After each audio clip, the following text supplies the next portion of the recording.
గారిని చెప్పాలని చెప్పి నేను మనం చేస్తున్నా సార్. డిప్యూటీ సీఎం గారు, గౌరవ డిప్యూటీ సీఎం గారు. అధ్యక్ష,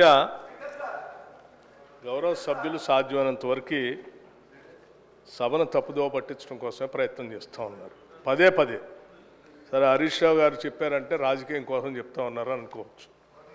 మరి ఆయన వారి వెనక ఉన్నటువంటి మంత్రిగా లెజిస్లేటివ్ అఫైర్స్ మంత్రిగా చేశారు. వారైతే సత్యదూరమైన మాటలు మాట్లాడరని నేను అనుకున్నాను.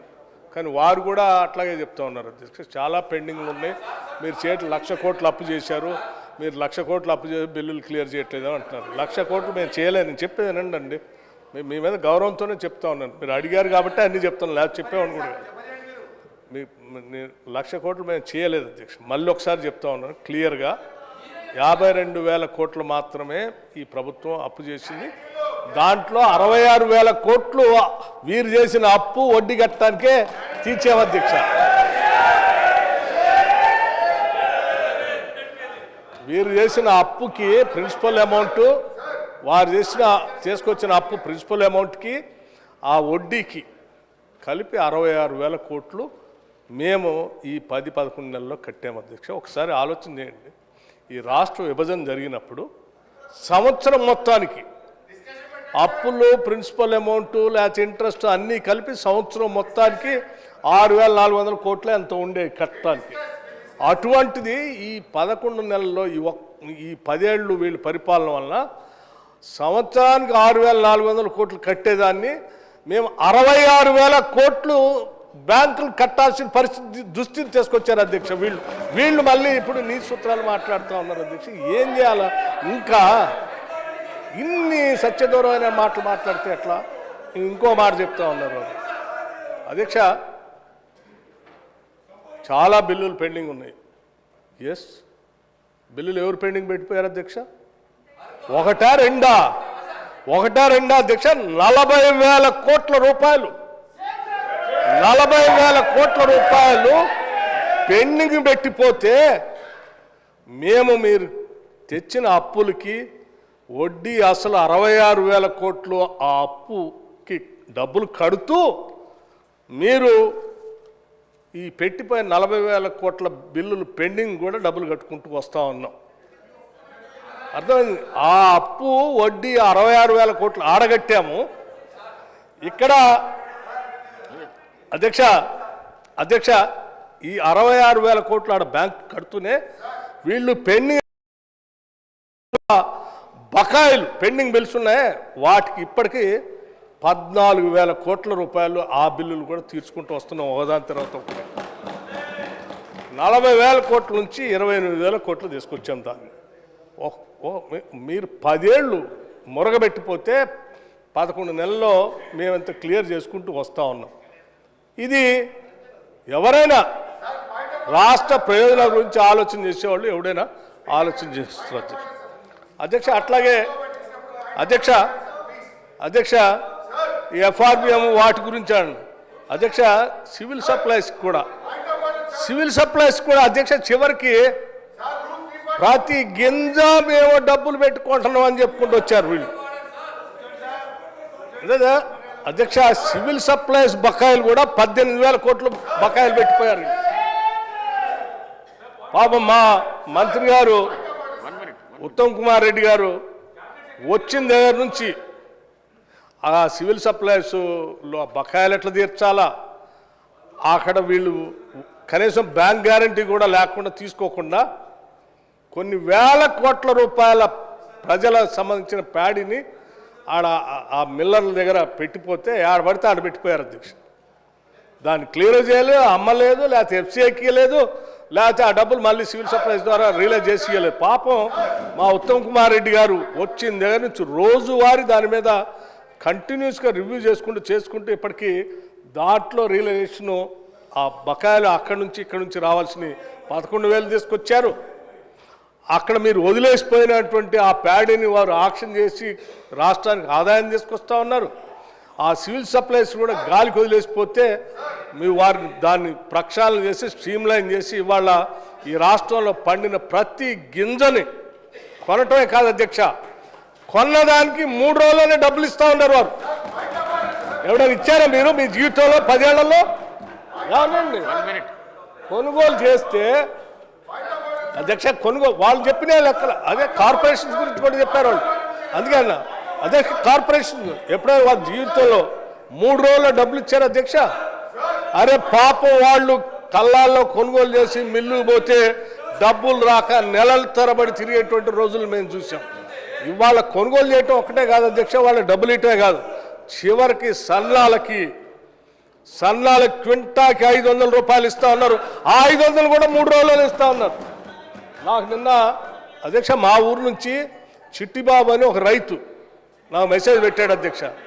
సార్ ఈ సివిల్ సప్లై శాఖ ద్వారా సన్నాలు అమ్ముకుంటే నాకు ఎకరానికి 15,000 రూపాయలు అదనంగా నాకు అకౌంట్ వచ్చిందని వారు మెసేజ్ పెట్టారు అధ్యక్ష. నిజంగా ఇటువంటి రైతులు ఈరోజు రాష్ట్ర వ్యాప్తంగా సన్నాలకి 500 రూపాయలు బోనస్ ఇస్తూ ఉంటే సివిల్ సప్లై శాఖ ద్వారా ఆనందపడతా ఉన్నారు. మీరేమో సివిల్ సప్లైస్ ద్వారా అప్పులు చేసుకొచ్చి బకాయిలు పెట్టి వాడి డబ్బులు ఇవ్వకుండా ఈరిలు డబ్బులు ఇవ్వకుండా ప్రభుత్వం మీద పెండింగ్ పెట్టిపోతుంది అధ్యక్ష. ఇంకోటి పాయింట్ ఆఫ్ ఆర్డర్ ఎందుకు? ఇంకో నా అధ్యక్ష అనుమతితోనే డిప్యూటీ సీఎం మాట్లాడుతున్నాడు. హాస్టల్స్ నా అనుమతితోనే డిప్యూటీ సీఎం అధ్యక్ష. మాట్లాడుతున్నాడు. పాయింట్ ఆఫ్ ఆర్డర్ ఎక్కడ? ఎందుకు అధ్యక్ష. పాయింట్ ఆఫ్ ఆర్డర్ ఎందుకు? నా అనుమతితోనే మాట్లాడుతున్నాడు. మాట్లాడివ్వండి అధ్యక్ష. మాట్లాడివ్వండి, మీకు అవకాశం ఇస్తా.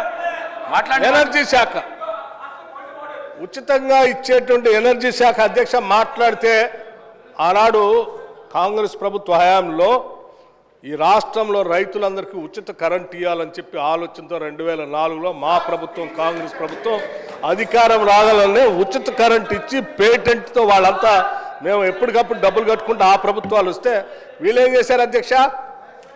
వీళ్ళేం చేశారు? ఉచిత కరెంటు మేము ఇస్తున్నామని వీళ్ళు ఏదో డాంబికాలు పోయి ఏమైనా డబ్బులు కట్టారా? డిస్కౌంట్ కంటే డబ్బులు కట్టలేదు అధ్యక్ష.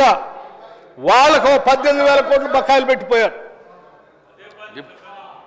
అసలు అధ్యక్ష ఏనండి మేము చేస్తున్నాం ఈరోజు ప్రతి నెల టెన్షన్గా ఇప్పుడు 11,000 కోట్ల రూపాయలు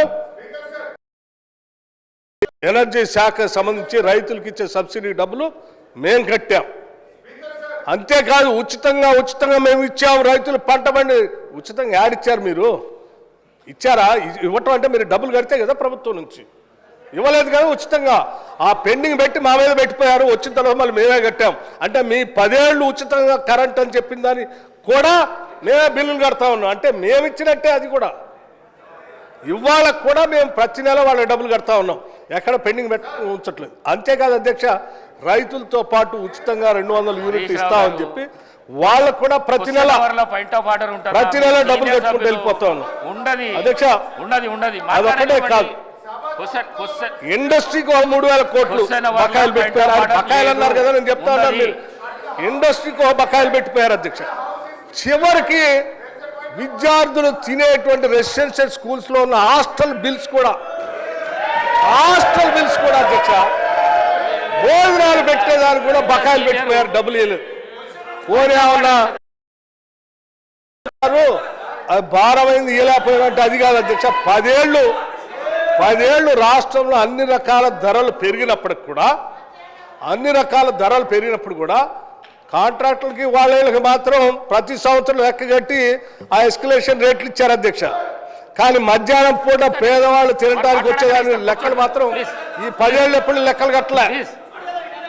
ఆ ధరలకు అనుగుణంగా ఛార్జీలు పెంచకుండా వదిలేసి పోతే మీరు ఇచ్చినటువంటి ధరలకి సరైన సరుకులు రాక, ఆ డబ్బులు సరిపోగా, ఆ కాంట్రాక్టర్ ఏదో పెట్టాలి కాబట్టి ఇచ్చిన డబ్బులకు సరిపోయే కూరగాయలు లేక వదిలేసిన కూరగాయల్లో పనికిరాని కోడిగుడ్లలో లేకపోతే ఆ బియ్యం ఇవి తీసుకొచ్చి వండి పెడితే ఆ దెబ్బకి వాళ్ళ పాప అనారోగ్యానికి గురైన పేద విద్యార్థులు ఇబ్బంది పడుతుంటే మేము ఆలోచన చేసాం అధ్యక్ష.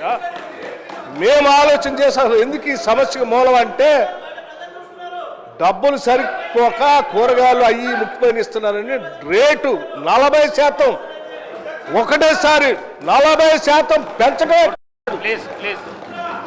200% హాస్పిటల్ ఛార్జెస్ కూడా పెంచడమే కాదు, మీరు వదిలిపెట్టిపోయిన బకాయిలన్నింటినీ కూడా అనాపైస్తో సహా లెక్కగట్టి ఆ బిల్స్ అన్ని క్లియర్ చేసి పెంచిన బిల్స్కి డబ్బులు ఇచ్చుకుంటూ పోతాను.